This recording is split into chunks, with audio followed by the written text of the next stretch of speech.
नमस्कार, मैं डॉक्टर मुकुल खंडेलवाल आज आप लोगों के समक्ष अजित कुमार यादव जी के बुलंद हौसले की चर्चा कर रही हूँ। अधिकतर लोगों की यह मान्यता होती है कि विकलांग लोग अच्छे से काम नहीं करते और इसी कारण लोग उन्हें हे दृष्टि से भी देखते हैं, जबकि ऐसी बात नहीं है। जिनके अंदर जोश हो, लगन हो, दृढ़ संकल्प शक्ति हो, वे ऊंची से ऊंची मंजिल को भी पा लेते हैं। आज से लगभग 35 वर्ष पहले की बात है।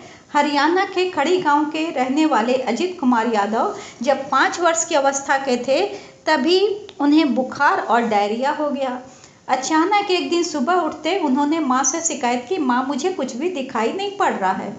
वो सुबह अजित जी के जीवन की एक दुखदाई सुबह थी, जिसने उनके जीवन को एक भयानक अंधेरे में डाल दिया। परिवार वाले उन्हें लेकर डॉक्टर को दिखाने गए। इलाज के दरमियान डॉक्टरों ने बताया कि उनकी आंखों की रोशनी हमेशा के लिए जा चुकी है, अब वे कभी देख नहीं पाएंगे। डॉक्टरों से ऐसा सुनकर अजित एवं उनके परिवार वालों के होश गुम हो गए। अजित जी के हंसते बोलते खेलते कूदते बचपन को सदा के लिए ग्रहण लग गया। अब उन्हें न चांद दिखाई देता था, न सूरज, न बाग, न बगीचा। बचपन में जो अजित सुंदर तितलियों के पीछे भागा करते थे, सब कुछ बंद हो गया। अपने प्रिय एवं स्नेही स्वजनों को भी वे देख नहीं सकते थे। चारों ओर उन्हें अंधेरा ही अंधेरा दिखाई पड़ता था। प्रकृति की सुंदरता को निहारना अब उनकी किस्मत में नहीं रहा। इतना ही नहीं, वे स्कूल से भी दूर हो गए। विकलांगता की छाप लेकर वे समाज की एक अलग ही श्रेणी में शामिल हो चुके थे। स्कूल वालों ने उन्हें स्कूल से निष्कासित कर दिया कि अब वे सामान्य बच्चों की तरह नहीं हैं, अतः उनके स्कूल में नहीं पढ़ सकेंगे। स्कूल छूट जाने से उनके परिवार वाले बहुत दुखी हुए। उनके चाचा, जो अजित को बहुत ज़्यादा ही प्यार करते थे, अजित के दुख से बहुत दुखी हुए और उन्होंने ये संकल्प लिया कि नन्हे अजित को वे खुद पढ़ाएंगे और उसे घर पर ही पढ़ाने लगे। पढ़ाई के दरमियान वे उसे महान पुरुषों की शौर्य गाथा आदि भी सुनाया करते थे। उन्हें बराबर आगे बढ़ने की प्रेरणा दिया करते थे। उनके इस प्रयास ने अजित को पढ़ने के लिए प्रेरणा दी। अजित ने महसूस किया कि जीवन में शिक्षा का बहुत ही महत्व है और वे मन लगाकर पढ़ने लगे। जब वे 8 वर्ष के हुए तो दृष्टिहीन बालक अजित की पढ़ाई को आगे बढ़ाने के लिए उनके घर वालों ने उन्हें दिल्ली स्थित दृष्टिहीन बच्चों के स्कूल में दाखिला करवा दिया। इतनी कम अवस्था में घर वालों से दूर, वो भी पहली बार सबसे अलग होने का दुख उन्हें बहुत रुला रहा था। परंतु कर्तव्य के पथ पर आगे बढ़ने हेतु उन्होंने अपनी भावनाओं पर संयम रखा। शुरुआती दिनों में उन्हें बहुत सारी कठिनाइयों का सामना करना पड़ा, परंतु धैर्य और लगन से वे अपने आप को सामान्य बनाने लगे। धीरे धीरे वे अपना सारा काम, जैसे हॉस्टल से स्कूल जाना आना, सब करने लगे।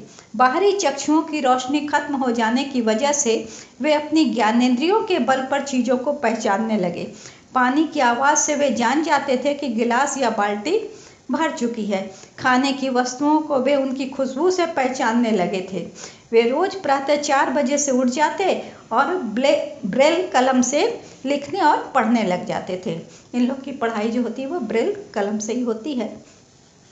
पढ़ाई में उन्हें इतनी रुचि थी कि वे लगातार 12 घंटों तक पढ़ते रहते थे। कक्षा में हमेशा अव्वल आने लगे। जब वे 8वीं कक्षा पास कर गए, तब उनका नामांकन रानी झांसी सरकारी विद्यालय में करा दिया गया। यह सामान्य बच्चों वाला स्कूल था। इस स्कूल के अन्य बच्चे उन्हें अपने साथ नहीं रखते थे और उनको हे दृष्टि से देखते थे, लेकिन अपनी प्रतिभा के बल पर जब उन्हें स्कूल के सभी शिक्षकों से प्रशंसा मिलने लगी, तो अन्य लड़कों ने भी उनसे प्रेम भाव बना लिया। अब वे कक्षा में अपना पढ़ना लिखना ब्रेल कलम से करने लगे। मैट्रिक की परीक्षा में वे स्कूल में सबसे अधिक अंकों में पास हुए, तो प्राचार्य ने उन्हें पुरस्कृत किया। प्राचार्य से पुरस्कार प्राप्त कर वे बहुत खुश हुए। अब तक हिंदी माध्यम के स्कूल में पढ़ने वाले अजित जी का 12वीं कक्षा की शिक्षा के लिए अंग्रेजी माध्यम के स्कूल में दाखिला हुआ, तो उन्होंने अपनी अंग्रेजी को मजबूत करने हेतु अंग्रेजी में समाचार सुनना इत्यादि शुरू किया।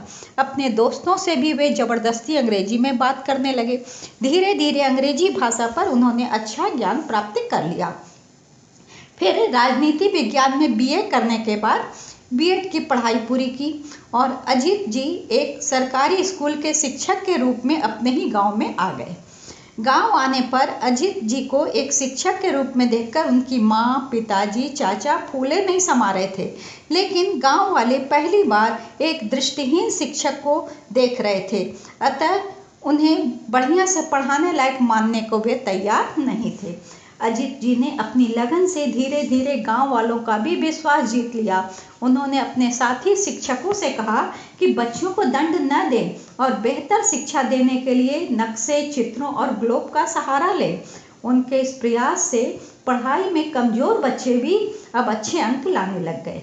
गांव में ही रहते हुए एक दिन उनके चाचा ने हरियाणा के ही एक आईएएस अफसर के बारे में उन्हें बताया, जिसने भ्रष्ट माहौल में भी अपनी लगन और परिश्रम से समाज के लिए बहुत सारे अच्छे अच्छे कार्य किए।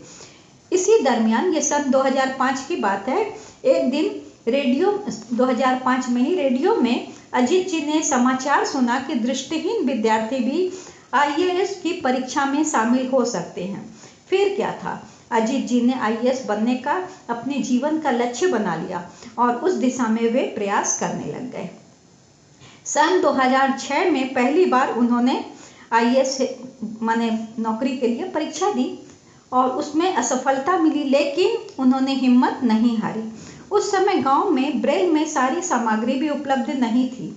अपनी इस ओर तैयारी करते हुए अजीत जी ने एमए पूरा कर लिया, साथ ही नेट और जीआरएफ भी कर लिया और दिल्ली के श्यामलाल कॉलेज में असिस्टेंट प्रोफेसर हो गए।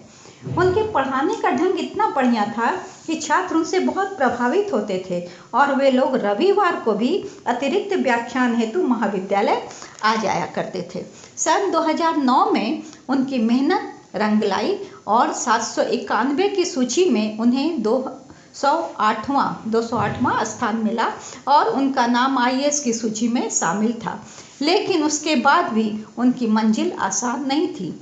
उन्हें आईएएस की जगह कम रैंक वाले इंडियन रेलवे पर्सनल सर्विस में दिया गया और कहा गया कि आंशिक रूप से दृष्टिहीन को ही आईएएस का पद दिया जाता है। अजीत ने तब भी हार नहीं मानी। आईएएस बनने की धुन उन पर सवार थी। उन्होंने अपने हक के लिए केंद्रीय प्रशासनिक ट्रिब्यूनल में अपना केस दर्ज करा दिया।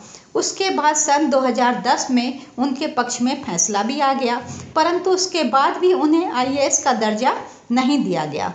एक समाचार पत्र ने अजीत जी की समूची जो कहानी थी, उनका सारी खबर जो है उसको अपने पत्र में छाप दी, जिसे पढ़कर सांसद बृंदा करात ने तत्कालीन प्रधानमंत्री मनमोहन सिंह से इस विषय में बातचीत की और तब प्रधानमंत्री के व्यक्तिगत हस्तक्षेप के बाद अजीत जी को आईएएस का ओहदा देते हुए मसूरी के Lal Bahadur Shastri national academy of administration में भेजा गया। इस प्रकार लगभग 3 वर्षों तक उन्होंने अपने न्याय हेतु अपने हक के लिए लड़ाई लड़ी और अंततः जीत हासिल की। इतना ही नहीं, उन्हें सन 2009 के ही आईएएस बैच का दर्जा एवं वरीयता प्राप्त हुई। अपने इस पद स्थापन के बाद उन्होंने काम करने के तौर तरीके में तकनीक का बखूबी इस्तेमाल किया। Job access with speech software का उपयोग करते हुए अजीत कंप्यूटर द्वारा सभी तथ्यों, सूचनाओं, पत्रों एवं अन्य सामग्रियों को सुन लेते हैं और इसी की मदद से वे इंटरनेट के माध्यम से पढ़ते हैं और लोगों को जवाब भी देते हैं। तब से लेकर आज तक अजीत जी बड़ी लगन से अपने कार्य क्षेत्र में काम कर रहे हैं। लोगों में जागरूकता फैलाने एवं नए नए तरीकों को अपनाते हुए सरकारी स्कूलों की शिक्षा के स्तर को ऊंचा उठाने में बढ़ाने में वे लगे हुए हैं। समाज में व्याप्त कुरीतियों और कालाबाजारी के खिलाफ वे बहुत कड़ाई से पेश आते हैं। तो यह है अजीत कुमार यादव के जीवन संघर्ष की कहानी।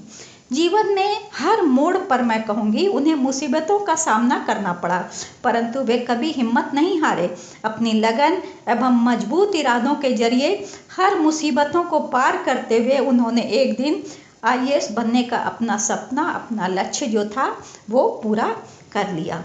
इनकी कामयाबी की जो चर्चा है वो रीडर डाइजेस्ट में और 3 सितंबर 2015 को प्रभात खबर में भी छपी। इसके अतिरिक्त भी छपी होगी, परंतु मैंने इन 2 में इनकी माने कामयाबी की चर्चा देखी, पढ़ी। मैं अजित कुमार यादव जी को उनके बुलंद हौसले के लिए सत सत नमन करती हूँ।